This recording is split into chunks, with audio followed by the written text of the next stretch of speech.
My name's Paul Theakston, work for the Western Local Land Services. I'm the Rangeland Rehabilitation Officer. The Rangeland Rehabilitation Program is all about controlling erosion or stopping erosion happening. And traditionally, we're using techniques that the Soil Conservation Service developed, things like contour furrowing, water spreading, water ponding, those types of things. My grandfather did some ploughing just with a single tine plough.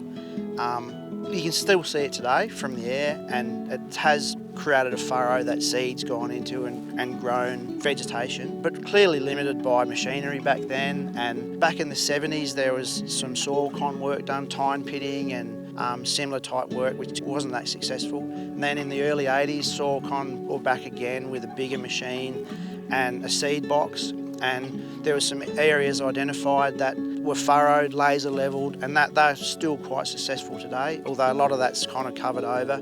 It's still growing really well, but not as effective as what it was when it was first put in. So in the past, our program has really concentrated on degraded country, stuff that's already been eroded.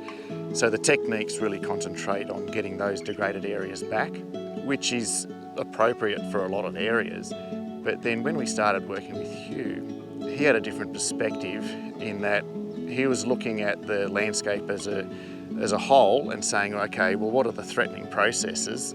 How can we stop the country from becoming degraded? So in actual fact, your grandfather had identified that if you can turn over the soil and get some moisture penetration, you're going to make a difference. But we're at a point now that we've got better technology. You know, they can laser level and Paul from Local Land Services can map things properly. So we can look at things in a bigger areas to start making real difference to the landscape. A bit more science to it and understanding how